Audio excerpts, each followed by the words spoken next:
Coming up on this episode of Flirtations, we welcome Alli Goldberg to the show, a producer, writer, comedian, and creator of the in-real-life comedy show Love Isn't Blind that blends dating, laughter, and matchmaking, here to have a conversation with us about, well, dating, flirting, and how we can have more fun making connections. Questions for Alli were relatively split between this sounds so fun, where can I see a show? And I can never do that. This makes me so nervous. We'll open with talking about fear and how that shows up in our dating and flirting lives and what we can do about it. We get into how to flirt with more freedom and confidence and answer questions like, do I have to be funny to flirt? What if I don't actually like flirting? What if this whole thing just makes me nervous? And most importantly, how do we step outside our comfort zones and create connections that actually feel good? We'll touch on authenticity, how both Alli and myself have navigated these very questions, and learn more about Alli's one-of-a-kind show, Love Isn't Blind, and how you can attend and participate. So, whether you're a seasoned flirt or someone who breaks out in flop sweat at the thought of making the first move, this episode, well, it's for you. Let's do this, flirties, and meet Alli. I heard you wanted to flirt. I heard you wanted to flirt. I heard you wanted to flirt. Hello, my name is Benjamin. I'm the flirt coach and a gay Libra. Everyone has an inner flirt. Hey, flirty. Live, laugh, flirt. Work the flirt. Work the flirt. Delulu is the Salulu. Expert on the flirt. Hey, flirty. There's always another flirt. Everyone has an inner flirt. Get out of your head and into the flirt.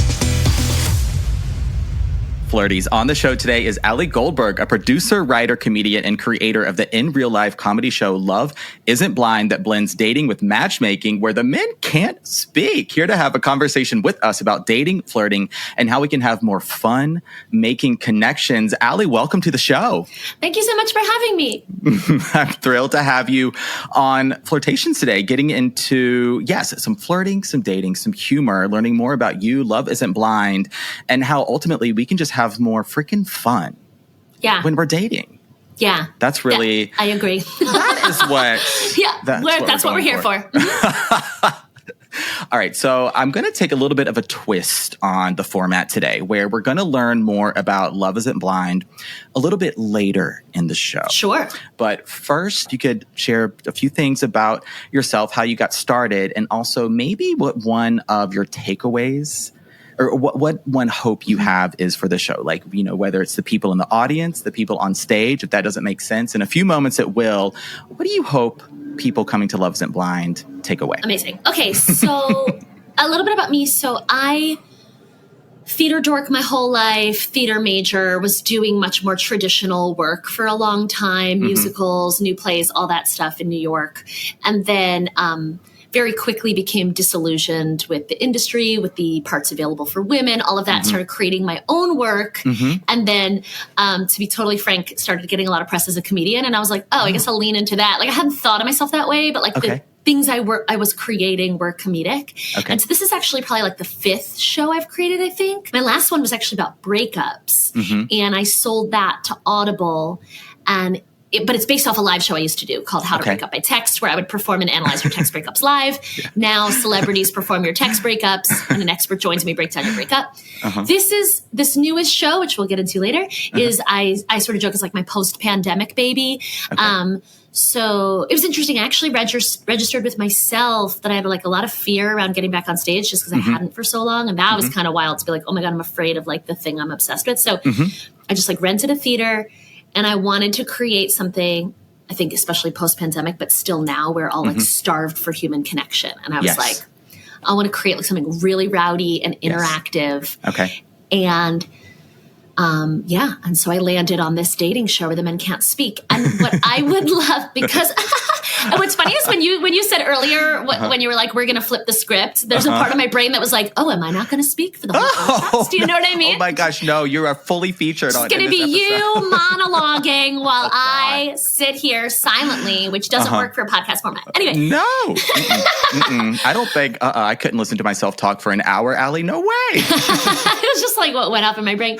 But what I would love for people to take away is like, I want people to just leave feeling really joyful. Yeah. It's like actually a very joyful, silly show. Uh-huh. And something I've noticed is that people feel like empowered in almost like a funny way. Like my videographer, who's been with me since day one, he's observed for me. He's like, after the show, the women are just like rampaging. They're just like, you know what I mean? Because they like, we just saw the show where like the men can't speak and the women are in charge. And then they're just like going up to all these dudes after and like getting their numbers. And it's like very funny. But I really just want people to walk away like, again, really joyful, silly. And then the thing that actually your listeners will maybe not like is that I have a lot of couples in the audience too. Okay. And as a creator, I love that. Like date night, I want it to be for everyone.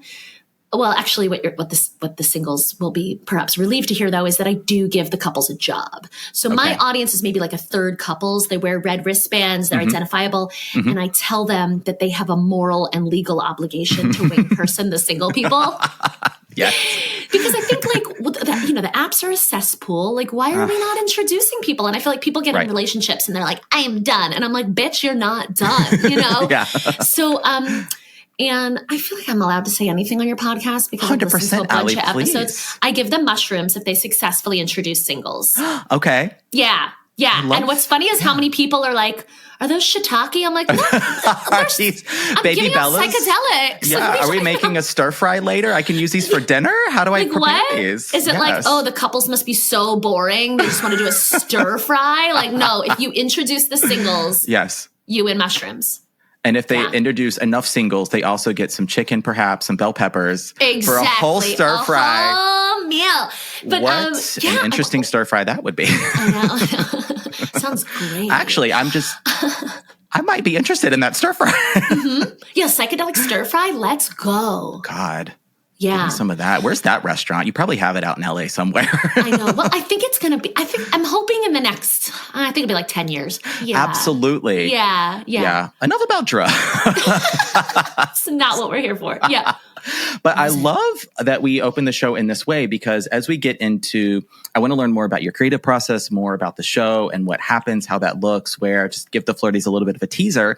It is a live comedy show where there is an audience, but there's also a stage. And on stage, you are facilitating matchmaking in a sense, not just assuming the role of host and comedian, but also setting up different daters who have gone through some type of screening process, right? They have a little bit of a heads up about what they will expect as you go through different rounds.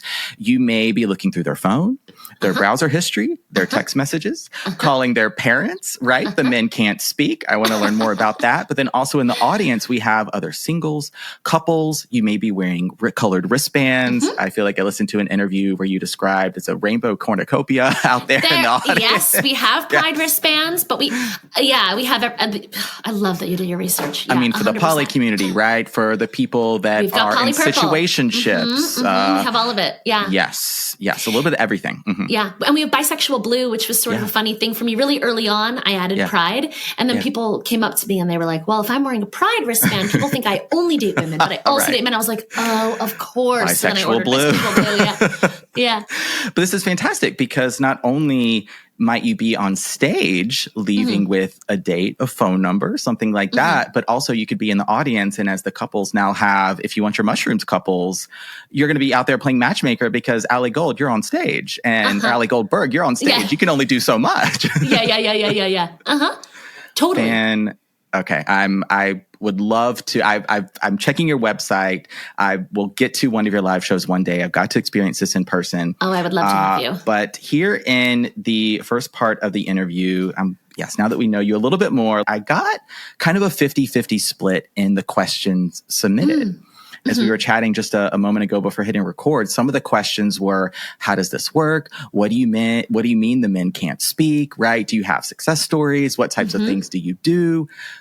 All those answers coming. But the other half of the submitted questions were part questions, part commentary of, I could never do this. I'm so scared. I'm too nervous. This one flirty says, how to get over fear of putting yourself out there would never apply to be on the show. And then they have the monkey covering the eyes emoji.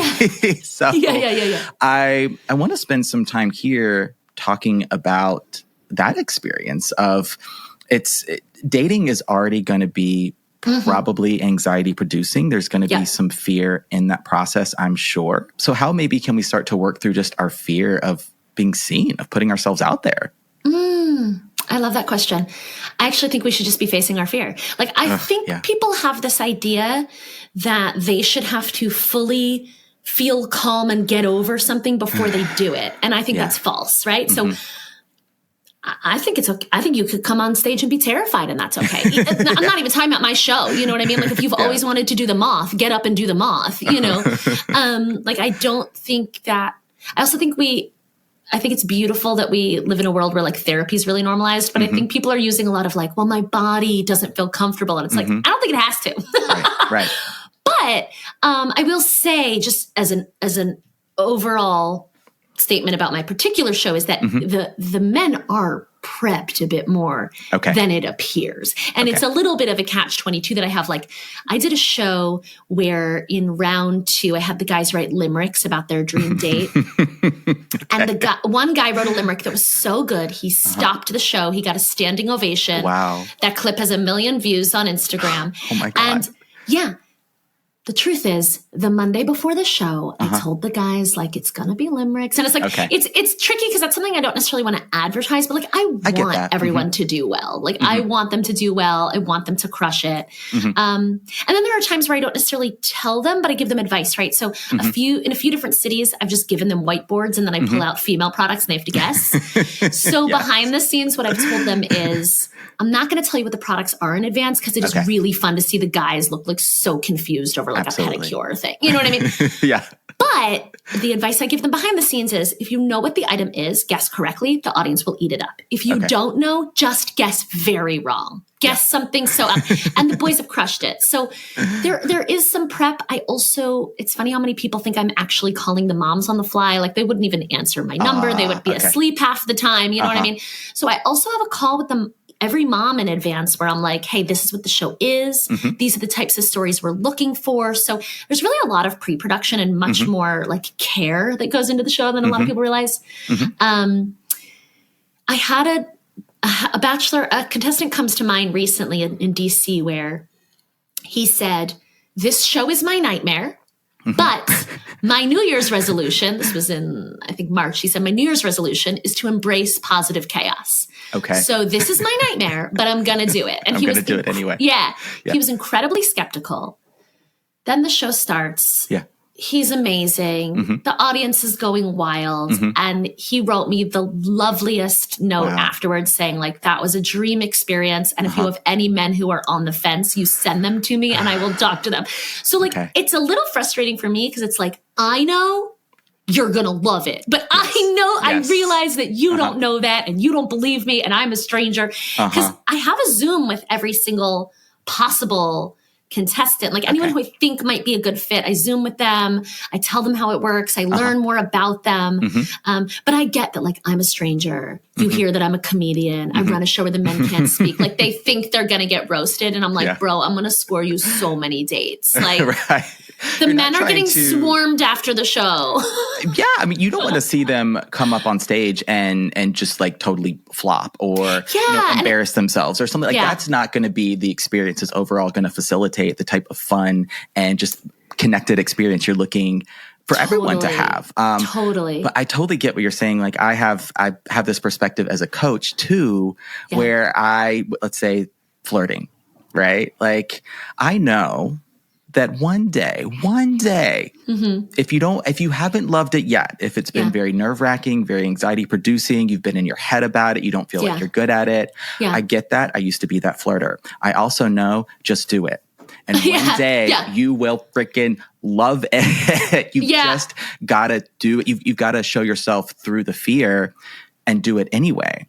And I think sometimes what daters and flirters hear, and I imagine you hear this too, setting up your shows, it's like maybe you start as an audience member, right? Totally. Maybe you get some exposure, some experience. Maybe you go to a different comedy show first, a local one, like down the street that your friend is hosting at a bar or club or something like that. Baby and steps. Then you work your way up. Like, it's okay. Like, you get to grow into this confident you throughout this process, but don't process of flirting and dating, but don't let your fear totally take you out of the equation altogether.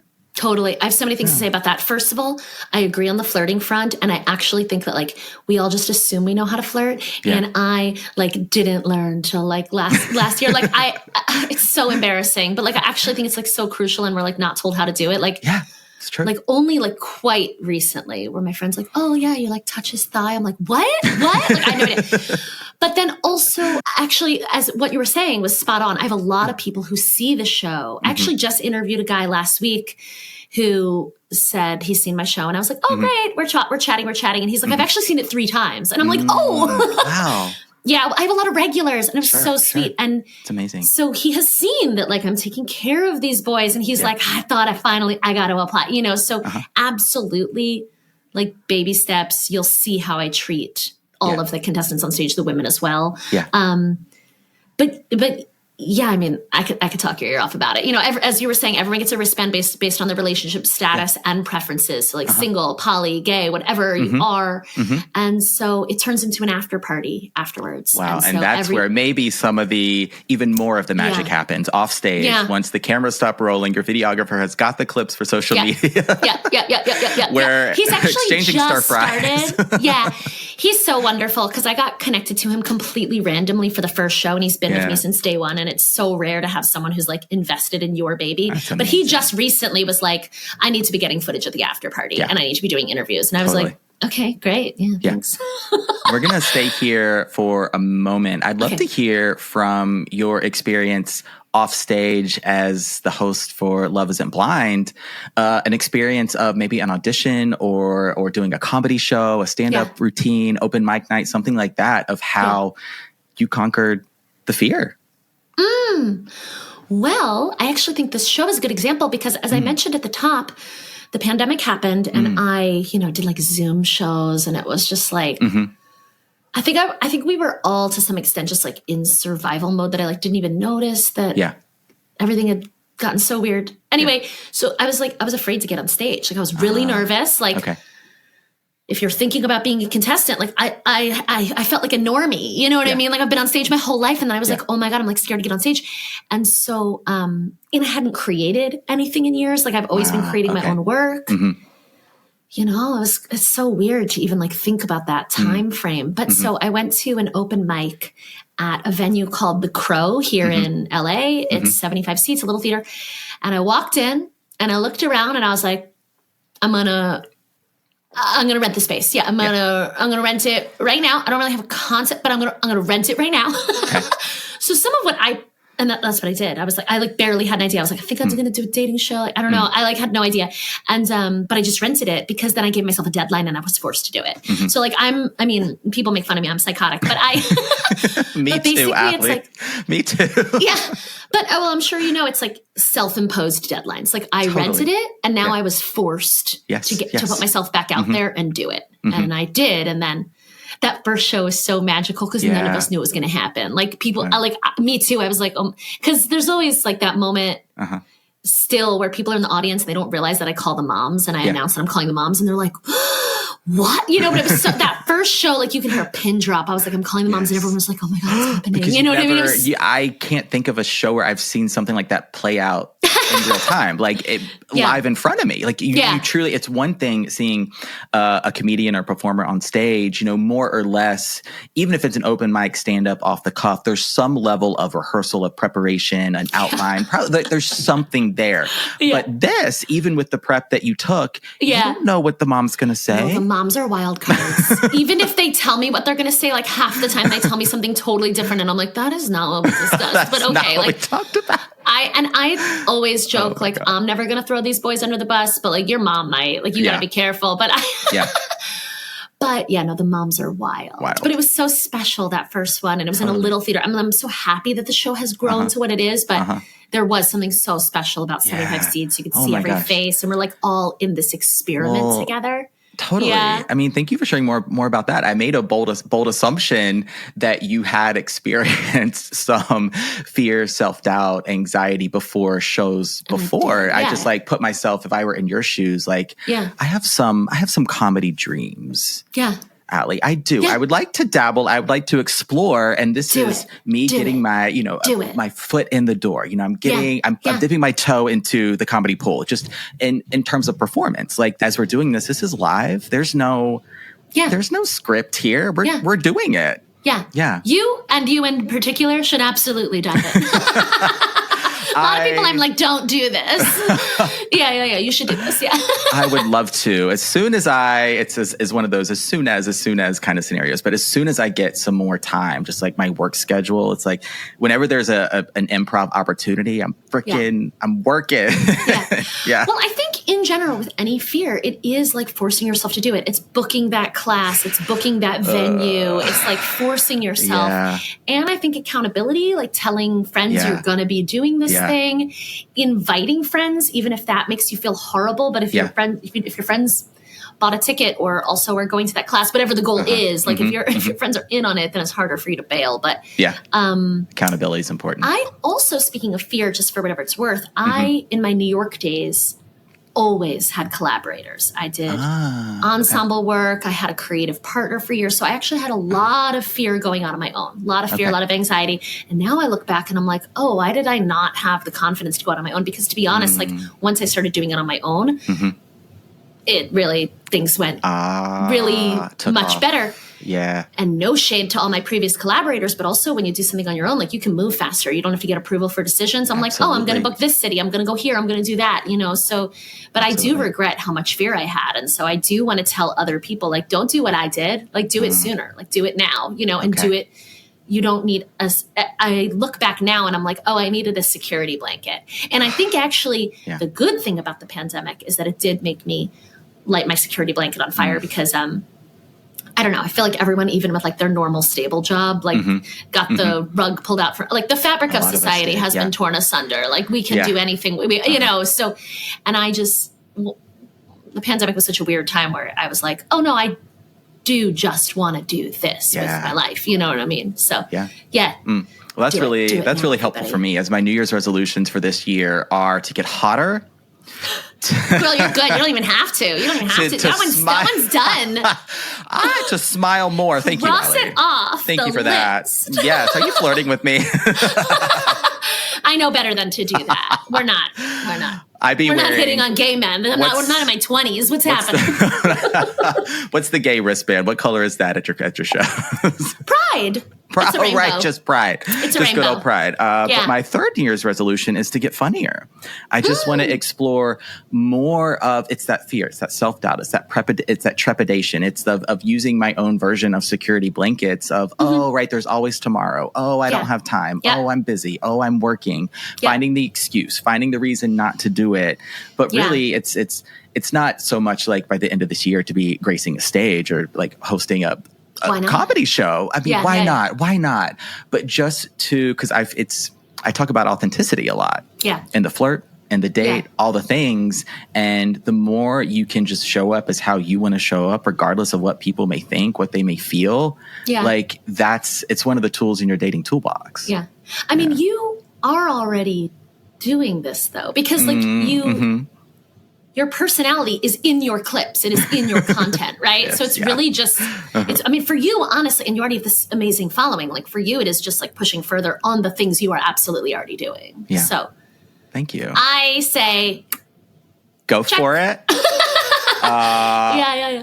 Let's talk about some flirting for a moment. A little flirting. That has to be part of the conversation today. Yes. And where I want to go with this question is because I hear sometimes from flirters, and I think this is presented this way on social media a lot, if you're on social media, that to be good at flirting means you must also be funny.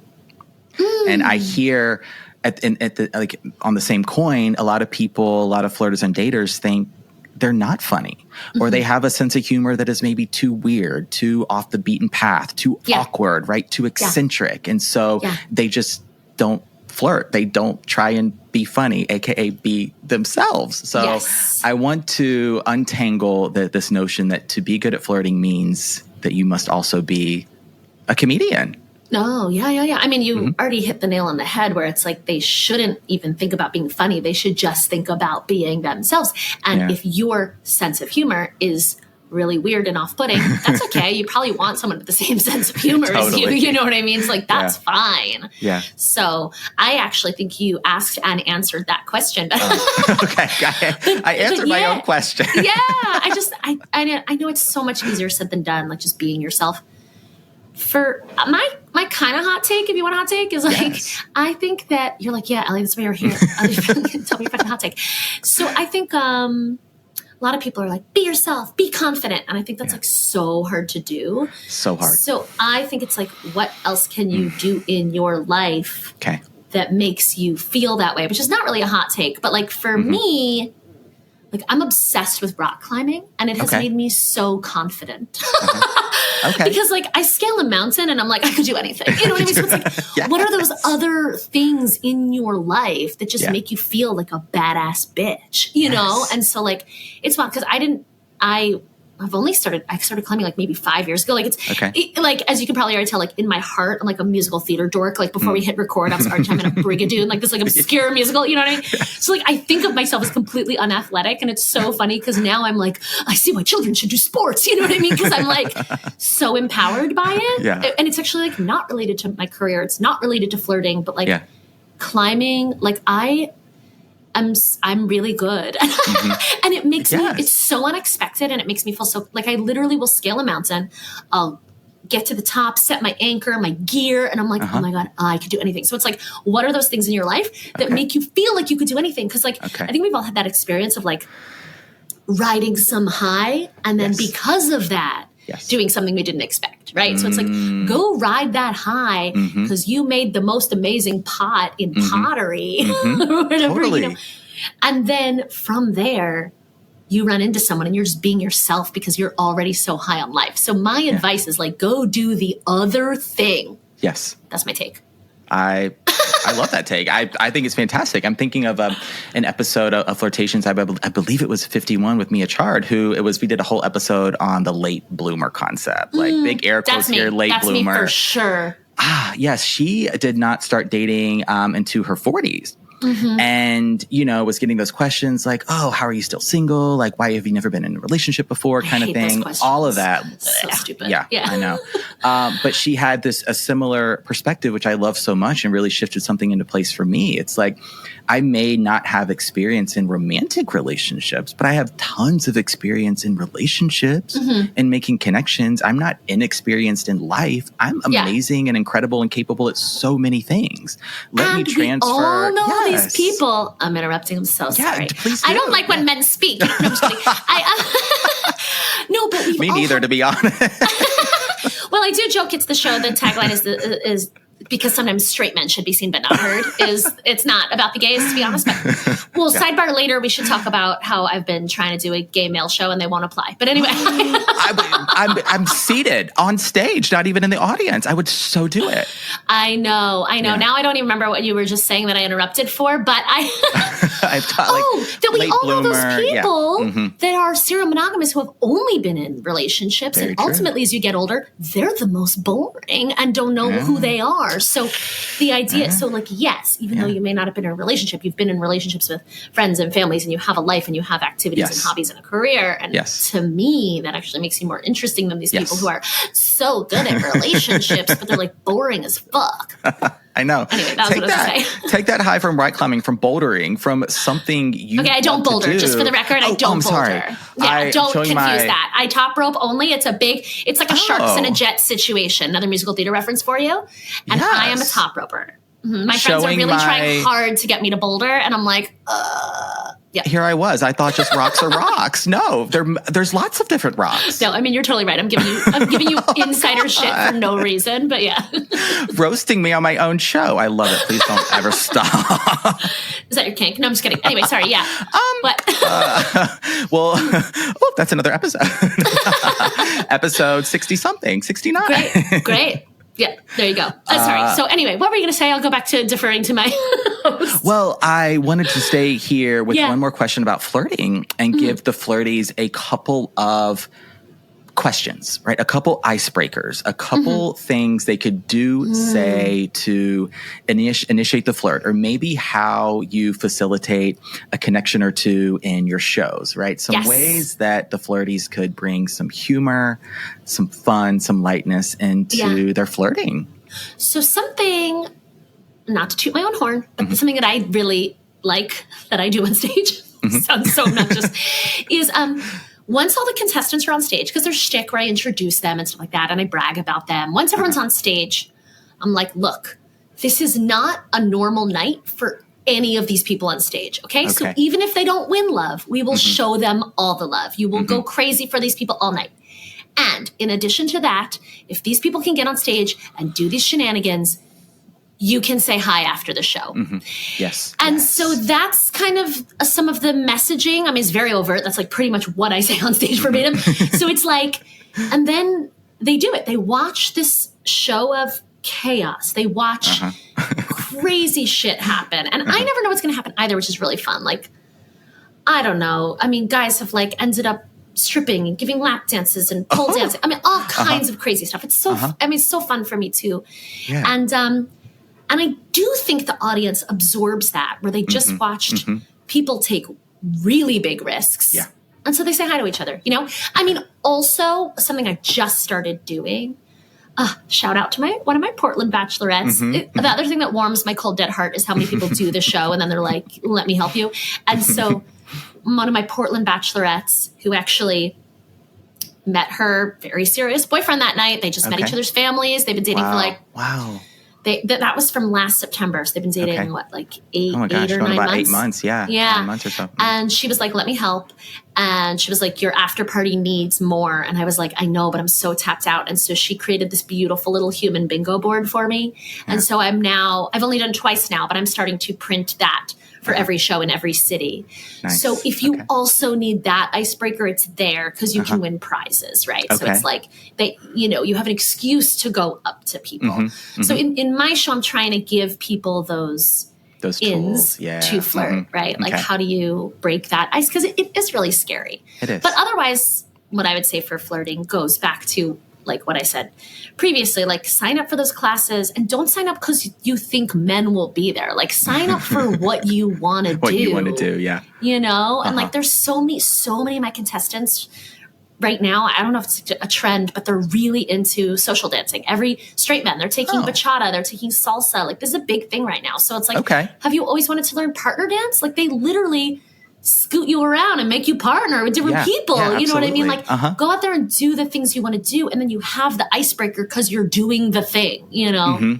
Yeah. Okay. Yeah. I love that strategy so much where it's like, if you're doing an activity based interest or hobby where like you're, especially like something like partner dancing, it's like you already have that something in common. You already have something to talk about. Like, oh my gosh, I can't believe I just did that. Or you just dipped me. Or, oh, this is so hard. Can you show me how to do that? I stepped on you. You know what I mean? My like, bad. Yeah. There's your end to the flirt. Like, don't overthink it. And if you're just, dating apps have caused us to overthink it because dating apps are very like, you need an intro line, you know? Yes. But the other thing, I don't do the apps anymore, but the other thing that I used to do is I would only write a guy if there was a very clear line. So like, frankly, if there's someone's profile, man or woman, and it's like them smiling behind a different wall and you can't think of what to say to them, that person's probably boring and you should swipe left. You know, I don't care how hot they are, right? Like, don't care. Like I handed people openers in my profile when I had one. My bestie Lauren at her bachelorette party, she's an artist, a visual artist, and we hired a nude model and did like a painting class. And the nude model was fucking great sport. It turned out he'd never done a bachelorette party before. He was so great. So I'm a horrible artist. So I have this like really shitty like stick drawing of me. Anyway, posing with him, and he's like naked, but you can't see anything. And he's wearing a Bob Ross wig. Anyway, whatever. He's on my profile. And I'm like, if you're writing hi, and I've got a naked man on my that's a layup, you don't have to get creative. Right. Like literally just say, what's with the naked dude? Like, you don't. So I also think, this is a long-winded way of saying like, you also don't have to get that creative. Like, people, especially for online dating, people are trying to put those Easter eggs in there for you to say, hey, what's with blah, blah, blah? I see. Oh, you're in Panama?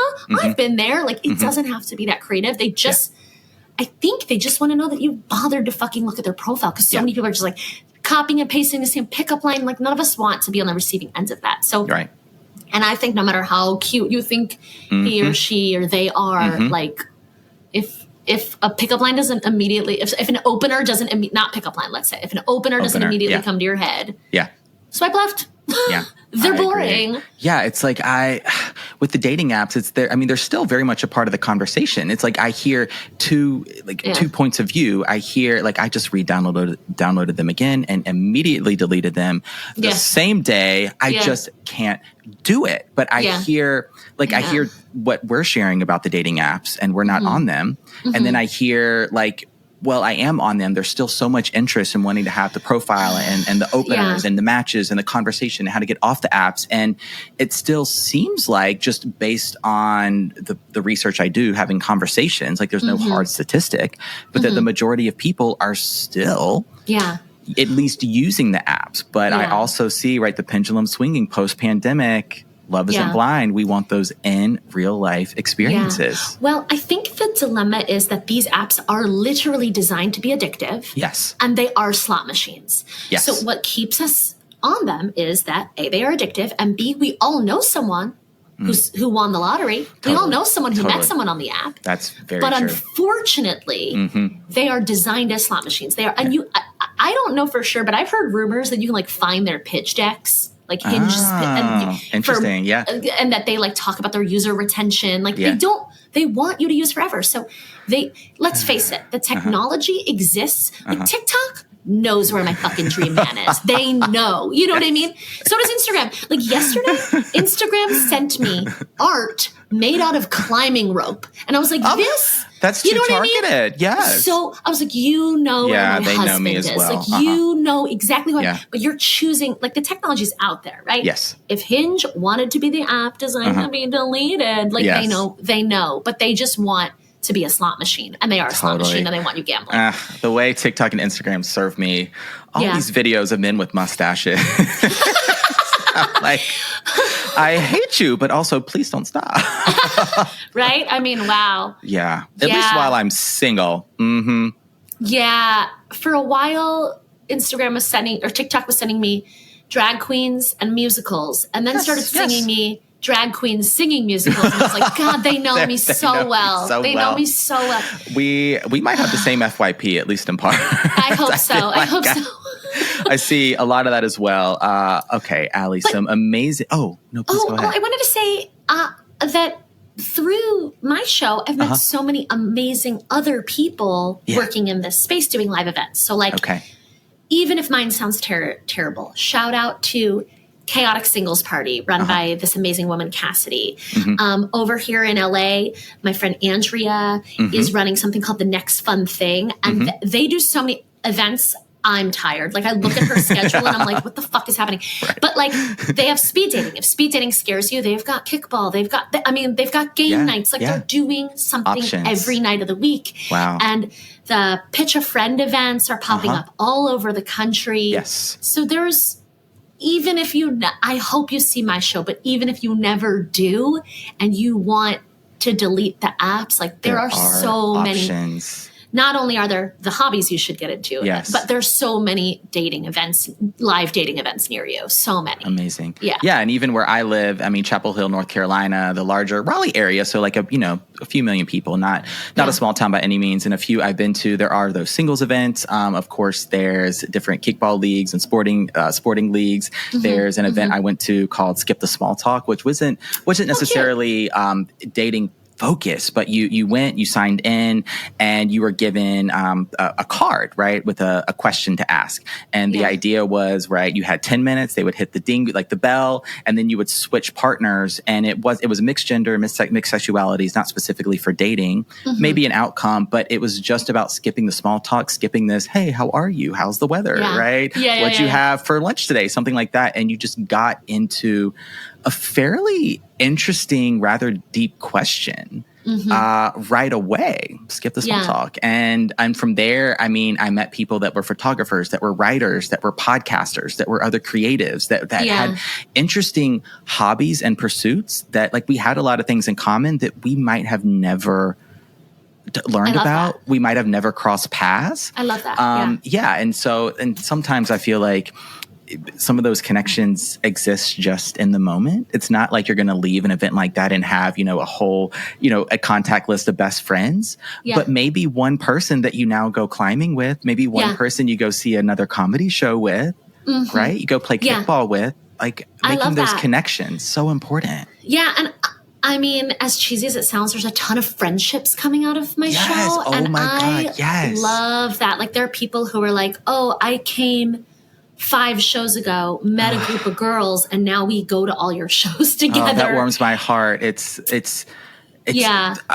Our friendships are just as important as our romantic relationships as well. And definitely, like, running the show, I do see some of what people are talking about with, like, the male loneliness epidemic. Like, so many guys have said to me, I want more guy friends, and I don't know how to make them. Like, a guy friend literally last week was like, I don't understand how I ask a dude for his number. You know what I mean? And it's like, I think that is such a good point. It's so often the conversation around the male loneliness epidemic is framed around romantic partnership. But I think you are actually speaking more truthfully to it. And that's guys don't know how to make friends with other guys. Yeah, they don't. And something that's very interesting is, like, for instance, in my show in San Diego, there is a group called San Diego Girls Who Walk. And it's like hundreds of girls get together and just, like, do these epic walks. Yes. And then there's, like, SD gals that brunch. Like, there's so many, like, women get together and they form these groups even around something as simple as walking. And then my audience in San Diego was becoming like 90% female. So I did a lot of work. And my last San Diego show was more like 60-40. But I did a lot of work being like, where are the men? Yes. And it was so interesting that, like, those groups don't exist for men. Like, there is no male equivalent. No.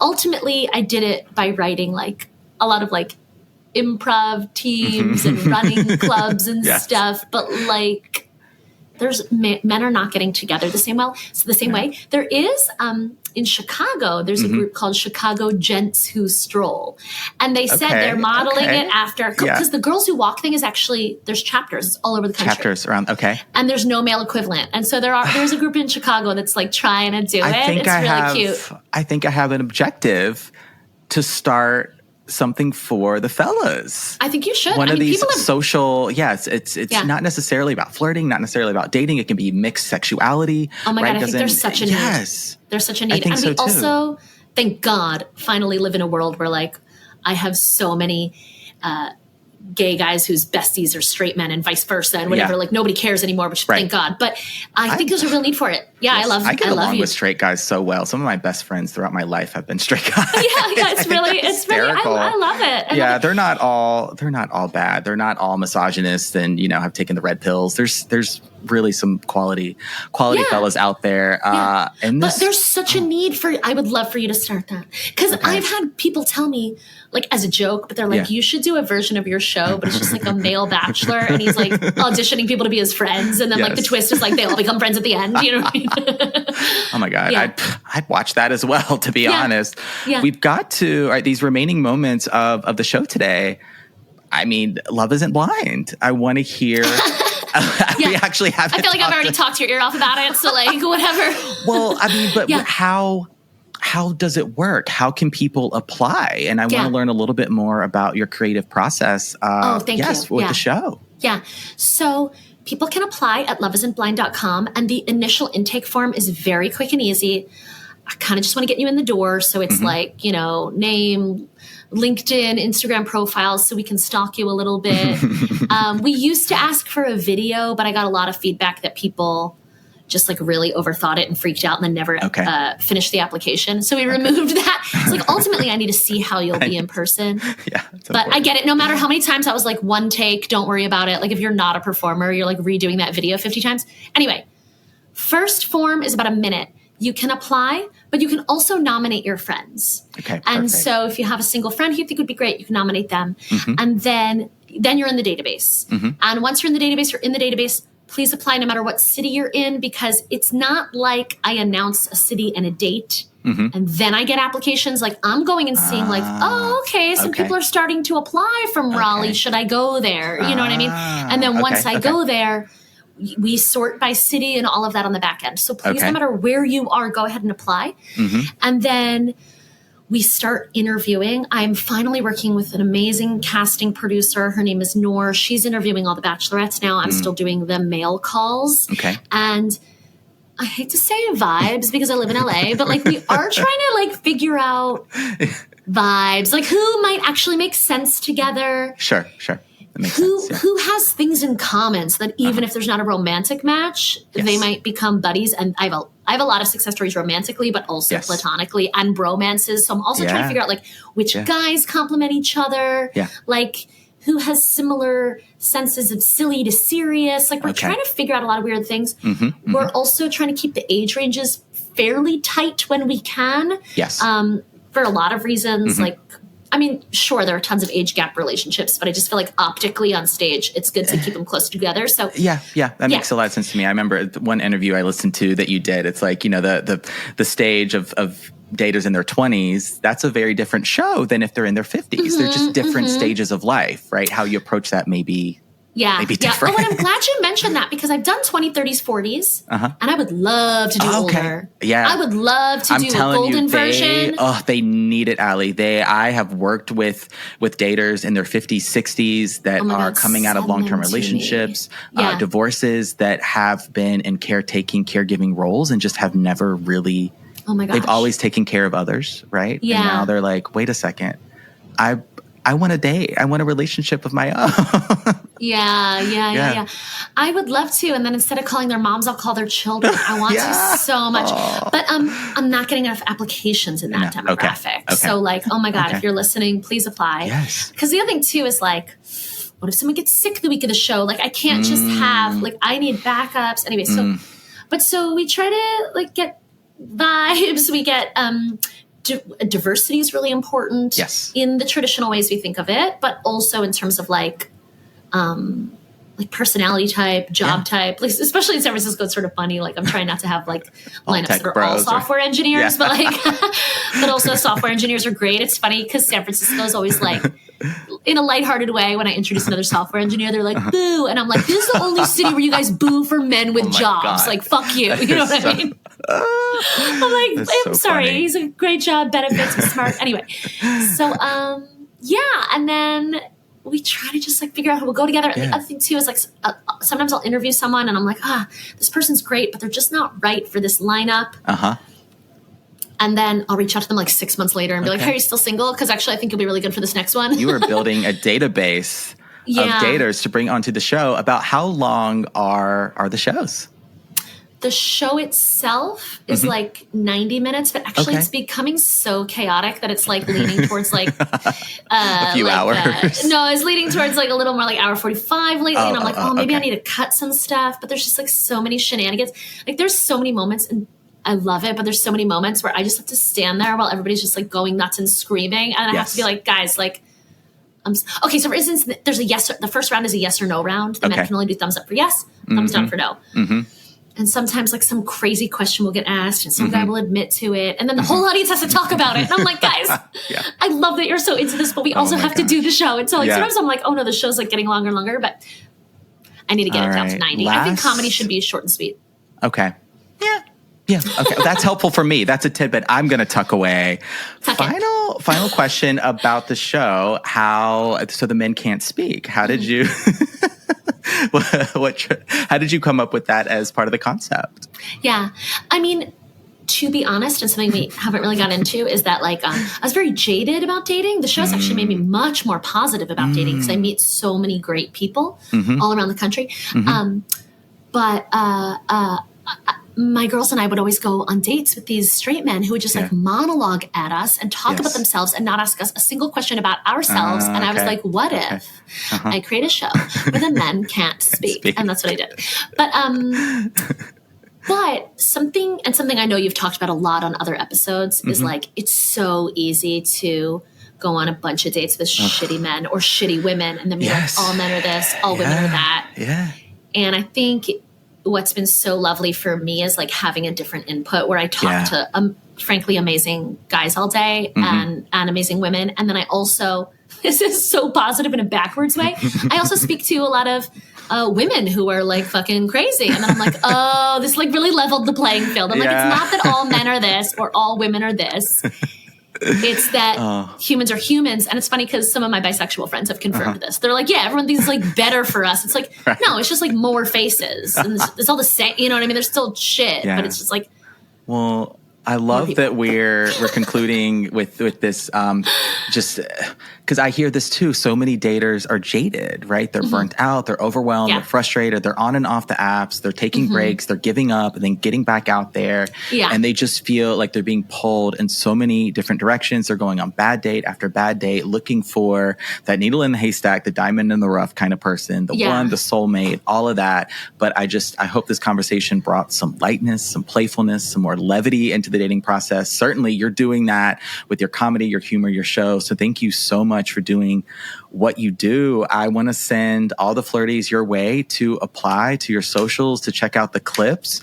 Where can they find you, follow you, and check out a show? Thank you. Also, thank you for all that you do because I feel like you have a similar mission. It's connection, playful and fun. Flirting. Yes, that is what we're doing here. But if you go to loveisn'tblind.com, there's the application form, there's the nomination form. My social media is there too. But I am Alli_Goldie on social media. Fantastic. And that's where I post all clips. Yeah. Amazing. I'll have those links, website, application, socials, and the links in the show notes below for this episode. Alli Goldberg, thank you so much for being on Flirtations today. Thank you for having me.